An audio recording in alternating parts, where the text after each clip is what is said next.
नमस्कार।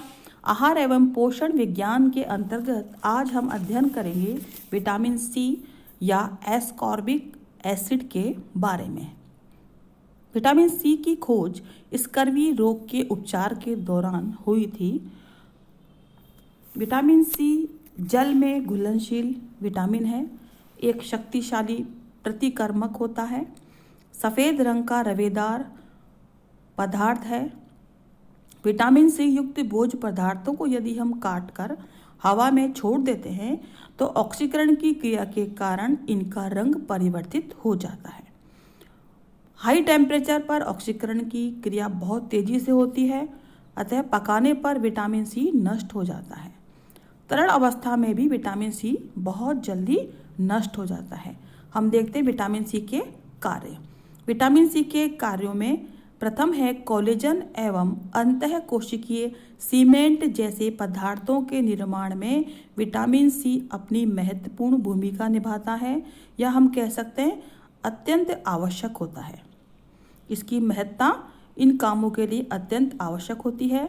इस विटामिन के अभाव में कोशिकाओं का बंधन संभव नहीं होता और कोलेजन का निर्माण नहीं होने के कारण दांत मसूड़ों में रक्त बहने लगता है, मसूड़ों में दांत ढीले पड़ जाते हैं, दांत गिरने लगते हैं और घाव भी देरी से भरता है। सेकंड हम देखेंगे लौह तत्व के अवशोषण में सहायक। विटामिन सी लौह तत्व के अवशोषण में सहायक होता है। अवशोषण को सरल, शीघ्र और सुगम बनाने में अपनी महत्वपूर्ण भूमिका अदा करता है। थर्ड देखेंगे अस्थियों के निर्माण में। विटामिन सी अस्थियों के स्वस्थ वृद्धि, विकास और निर्माण में महत्वपूर्ण योगदान देता है। इस विटामिन की कमी से अपनी बोन्स में परिवर्तन आ जाता है, क्योंकि बोन मैट्रिक्स या संयोजक पदार्थों का निर्माण ठीक प्रकार से नहीं हो पाता। इतना ही नहीं, अस्थियों में विद्यमान अस्थि तंतु रासायनिक परिवर्तनों के कारण फाइब्रोब्लास्ट में बदल जाता है। नेक्स्ट है कोएंजाइम के रूप में। विटामिन सी शरीर में कई मेटाबॉलिक फंक्शंस को संपन्न करने में कोएंजाइम की भांति भी कार्य करता है। नेक्स्ट एंटीऑक्सीडेंट के रूप में विटामिन सी कार्य करता है। यह श्वेत रक्त कणिकाओं को क्रियाशील बनाने रखने में भी मदद करता है और शरीर को रोगों के संक्रमण से बचाता है। रक्त वाहिनियों के स्वास्थ्य में विटामिन सी महत्वपूर्ण भूमिका अदा करता है। रक्त वाहिनियों की दीवारों को मजबूत और दृढ़ता प्रदान करता है। इसकी कमी से दीवारें कमजोर, दुर्बल हो जाती है, आसानी से फट जाती है। जैसे मसूड़ों की रक्त वाहिनी कमजोर होने से मसूड़े सूज जाते हैं, मोटे पिलपिले हो जाते हैं, रंग उनका नीलापन लिए बैंगनी कलर का हो जाता है और उनकी दृढ़ता मजबूती गायब हो जाती है। नेक्स्ट हम देखेंगे घाव भरने में भी विटामिन सी मदद करता है, क्योंकि इसकी कमी से कोलेजन का निर्माण नहीं होता और घाव को जल्दी भरने के लिए मजबूत संयोजी ऊतक तथा कोलेजन का निर्माण बहुत ही आवश्यक होता है। नेक्स्ट देखेंगे टायरोसिन तथा फिनाइल अमीन के मेटाबॉलिज्म में भी विटामिन सी का महत्वपूर्ण कार्य होता है। इस विटामिन की कमी के कारण अमीनो अम्ल शरीर में बिना अवशोषित हुए ही यूरिन के द्वारा बाहर निकल जाता है। नेक्स्ट पढ़ेंगे कार्टिकल हार्मोन्स के संश्लेषण में विटामिन सी अति आवश्यक होता है।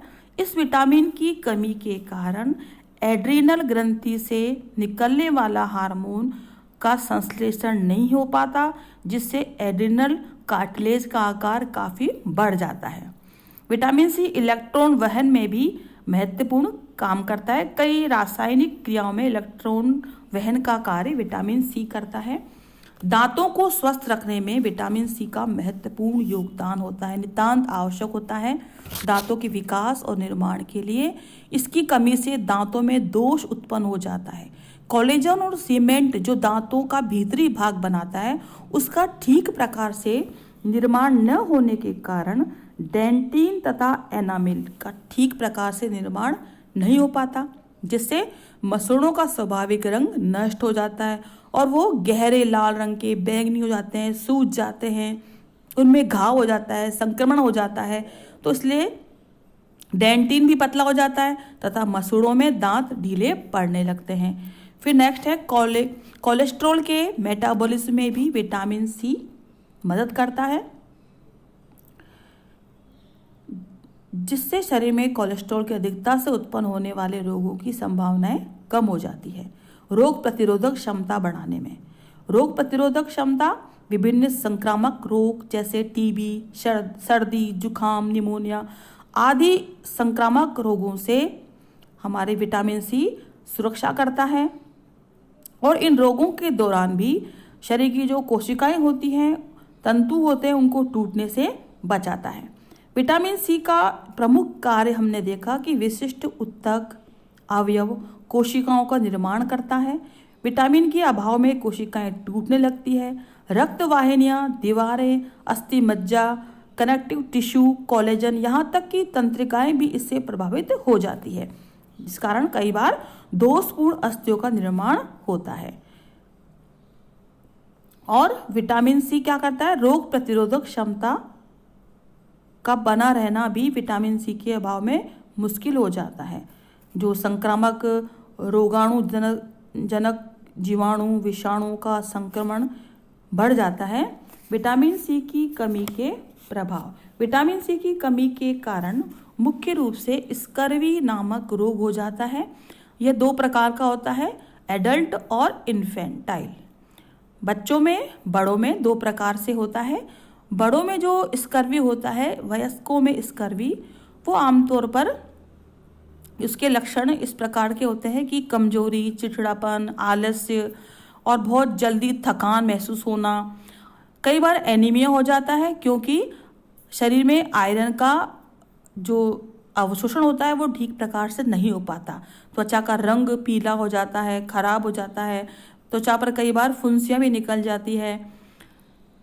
जो जॉइंट होते हैं उनमें भी कई बार सूज जाते हैं, फूल जाते हैं, उनमें दर्द होता है, मसूड़े सूख जाते हैं, मसूड़े पिलपिले हो जाते हैं, कोमल हो जाते हैं, उनका कलर बदल जाता है और उनको जरा सा दबाने पर भी रक्त बहने जैसी स्थिति पैदा हो जाती है। दांत कमजोर हो जाते हैं, घाव देरी से बढ़ते हैं, शरीर की मांसपेशियां निष्क्रिय हो जाती है। इस प्रकार से विटामिन सी की कमी से जो बड़ों में स्कर्वी रोग होता है उसके लक्षण हमने बताए।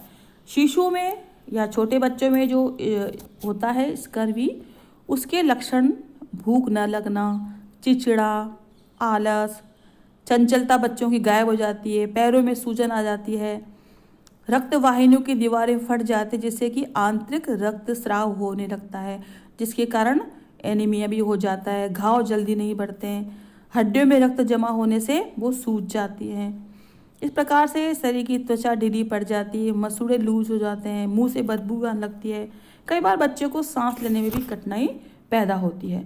तो विटामिन सी की कमी या स्कर्वी रोग के उपचार के लिए यदि गंभीर अवस्था है तो शिशु को हम 100 मिलीग्राम विटामिन सी का इंजेक्शन के रूप में इसको 1 सप्ताह में रोज दे सकते हैं। इसी प्रकार यदि बड़ों में स्कर्वी रोग है तो 500 से 1000 मिलीग्राम विटामिन सी 1 सप्ताह प्रतिदिन इसको देना चाहिए। और इसके बाद यदि सुधार हो जाता है तो भोजन में आंवला, अमरूद, नींबू, संतरा, हरी पत्तेदार सब्जियां, अंकुरित मूंग, चने का सेवन भी विटामिन सी के लिए अच्छा होता है, क्योंकि अंकुरित अवस्था में विटामिन सी सब दालों में अच्छी मात्रा में आ जाता है। इसके अलावा विटामिन सी की टैबलेट भी ले सकते हैं। विभिन्न भोज्य पदार्थों में विटामिन सी की मात्रा हम देखते हैं कि विटामिन सी आंवले में 700 मिलीग्राम प्रति 100 ग्राम में, अमरूद में 300 मिलीग्राम प्रति 100 ग्राम में, उसी प्रकार संतरे में 68 मिलीग्राम प्रति 100 ग्राम में, नींबू में 63, इसी प्रकार सहजन की जो पत्तियां होती है उनमें 220 मिलीग्राम प्रति 100 ग्राम में विटामिन सी पाया जाता है। चौलाई के साग, धनिया पत्ता, पत्ता गोभी, इनमें विटामिन सी की मात्रा आप टेबल में देख रहे हो बहुत अच्छी होती है। इसके अलावा बहुत कम मात्रा में ये अंगूर केला में भी पाया जाता है। केले में, पके केले में 2.6 मिलीग्राम, अंगूर में 2.6 मिलीग्राम। आगे हम देखते हैं विटामिन सी की दैनिक प्रस्तावित मात्रा। ICMR के अनुसार विटामिन सी की दैनिक प्रस्तावित मात्रा इस टेबल में आपको बताई गई है। एडल्ट स्त्री, पुरुष, गर्भवती माता को 40 मिलीग्राम प्रतिदिन विटामिन सी का सेवन करना चाहिए। धात्री माता को इसकी मांग हो जाती है दुगनी, 80 मिलीग्राम विटामिन सी का सेवन करना है। इसी प्रकार किशोर अवस्था में हम देखते हैं 40 मिलीग्राम प्रतिदिन। बाल्य अवस्था 1 से 10 साल के बच्चे के लिए 40 मिलीग्राम प्रतिदिन, और शिशु अवस्था 0 से 12 माह के बच्चे के लिए 25 मिलीग्राम प्रतिदिन विटामिन सी का सेवन करना चाहिए, उसकी दैनिक मांग होती है। विटामिन सी का अवशोषण छोटी आंत में आसानी से हो जाता है। विटामिन सी की कमी सामान्यतः देखी जाती है, लेकिन इसकी अधिकता से कोई हानि नहीं होती क्योंकि यह यूरिन के द्वारा निकल जाता है। और इसकी कमी को दूर करने के लिए हमें विटामिन सी युक्त खट्टे फल, सब्जियां और हरी पत्तेदार सब्जियों का सेवन अधिक मात्रा में करेंगे तो इसकी कमी हमें देखने को नहीं मिलेगी। जो अधिक विटामिन सी होता है उसका उत्सर्जन यूरिन के द्वारा हो जाता है, और अधिकता के परिणाम शरीर में कोई हानिकारक या विषाक्त परिणाम नहीं पड़ते, क्योंकि ये बताया था जल में घुलनशील होने के कारण यूरिन के द्वारा अतिरिक्त मात्रा इसकी निकल जाती है। तो हमें इसके लिए विटामिन सी की प्राप्ति के लिए हमें आंवला, अमरूद, नींबू, संतरा, अनानास, पपीता, टमाटर, चौलाई, बंद गोभी, धनिया के पत्ते, पालक, मूली का पत्ता, अंकुरित अनाज और दालों की मात्रा भोजन में बढ़ा देनी चाहिए। कुछ मात्रा में विटामिन सी हमने बताया सेब, केला, अंगूर, कटहल में भी होती है। इस प्रकार से हम देखेंगे प्राणिज भोज्य पदार्थों में विटामिन सी नहीं के बराबर होता है। तो विटामिन सी की प्राप्ति के लिए हमें वानस्पतिक भोज्य पदार्थों पर ही निर्भर रहना पड़ेगा। इस तरह आज हमने देखा विटामिन सी के बारे में। धन्यवाद।